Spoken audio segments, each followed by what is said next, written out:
Hello বন্ধুরা, আসসালামু আলাইকুম। তোমরা সবাই কেমন আছো? আশা করি ভালো আছো। আমিও ভালো আছি। আজকে আমি আম সংরক্ষণ পদ্ধতি। এখন আমি পানির মধ্যে 2 চামচ ভিনেগার মিশাবো। আম যাদের বেশি তাদের বেলায় পরিমাণ বেশি হবে, আর যাদের আম কম তাদের বেলায় পরিমাণ কম হবে। আমার আম একটু কম, তাই আমি 2 চামচ দিলাম। ভিনেগার সংরক্ষণের জন্য খুব কার্যকরী একটা জিনিস। ভিনেগার দিলে অনেক জিনিসই নষ্ট হয় না, তার মধ্যে আমও একটা সংরক্ষণ করার পদ্ধতি। এই জন্য আমের মধ্যে এই ভিনেগার পানি মিশিয়ে দিলাম। এখন এখানে এই পানির মধ্যে 2 ঘন্টা, মানে এই পানির মধ্যে আধা ঘন্টা আম ভিজিয়ে রাখবো। একটা একটা করে আম সব ভিজিয়ে রাখবো। একটা একটা করে আম পানির মধ্যে ভিজিয়ে রাখবো।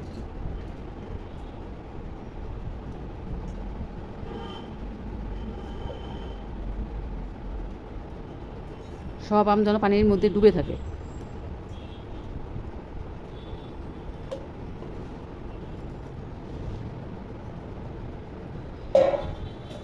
এইভাবে আম আমি আধা ঘন্টা পানির মধ্যে ডুবিয়ে রাখবো, ভিনেগার পানিতে।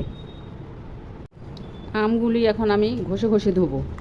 বিশেষ করে যেখানে বোঠার অংশ সেখানে ভালো করে ঘষে ঘষে দেবো। এই বোঠার অংশ থেকেই আমটা পচন ধরে, এই জন্য এখান থেকে আমটা ভালো করে ঘষে ঘষে পরিষ্কার করতে হবে। এইভাবে আমি সবগুলো আম ভালো করে ঘষে পরিষ্কার করব।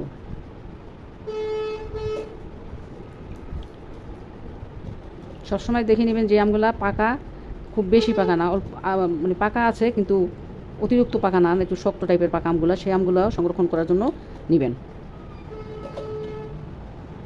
ভিনেগার পানিতে আমগুলো আমি আধা ঘন্টা ভিজিয়ে রেখে ঘষে ঘষে ধুয়ে পরিষ্কার করে নিয়েছি। এখন একটা সুতি কাপড় দিয়ে ভালো করে মুছে নিব। সবগুলো আম ভালো করে শুকনা করে মুছে নিব।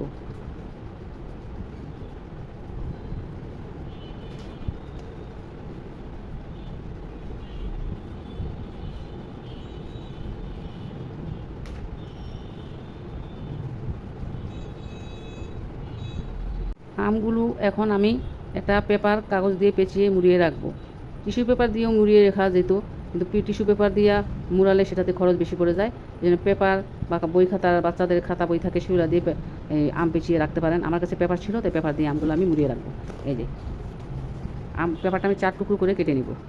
ঠিক পেপার নিব, পেপারের মধ্যে আমটা এইভাবে মুড়িয়ে নিব।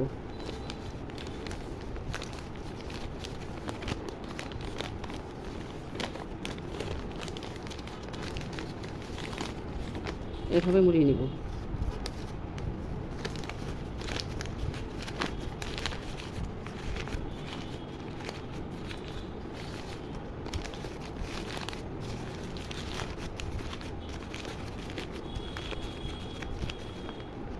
এইভাবে মুড়িয়ে নিব। এইভাবে সবগুলো আম পেপারে মুড়িয়ে নিব। সবগুলো আম আমার পেঁচানো হয়ে গেছে পেপার দিয়ে। লাস্টে একটা আম রয়ে গেছে, সেটাকে আমি কিভাবে মুড়িয়ে রাখতেছি আরেকবার দেখিয়ে দিচ্ছি।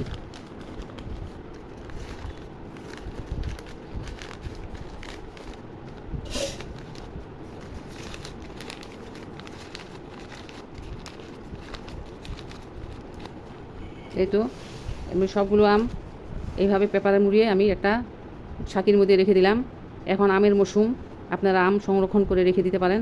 এখন বাজারে প্রচুর আম, আর এইভাবে আম সংরক্ষণ করে রেখে আপনারা দীর্ঘ সময় খেতে পারবেন। নর্মাল ফ্রিজে তো আমাদের সবসময় জায়গা হয় না, আর অত আম সবসময় ফ্রিজে রাখাও যায় না। তো আপনারা চাইলে এইভাবে দীর্ঘদিন ধরে এইভাবে আপনারা পাকা আম এইভাবে সংরক্ষণ করে রেখে খেতে পারবেন এই পদ্ধতিতে। এভাবে আমগুলো দীর্ঘদিন পর্যন্ত সংরক্ষণ করে রেখে খেতে পারবেন। আমার সংরক্ষণ পদ্ধতি আপনাদের কেমন লাগলো তা আপনারা জানাইবেন। আমার ইউটিউব চ্যানেল আছে, ইউটিউব চ্যানেলটা সাবস্ক্রাইব করবেন, একটা লাইক দিবেন, আর আমার ফেসবুক পেজ ফলো করবেন। খোদা হাফেজ, বাই বাই। আবার নতুন কোনো ভিডিও নিয়ে আবার আসবো।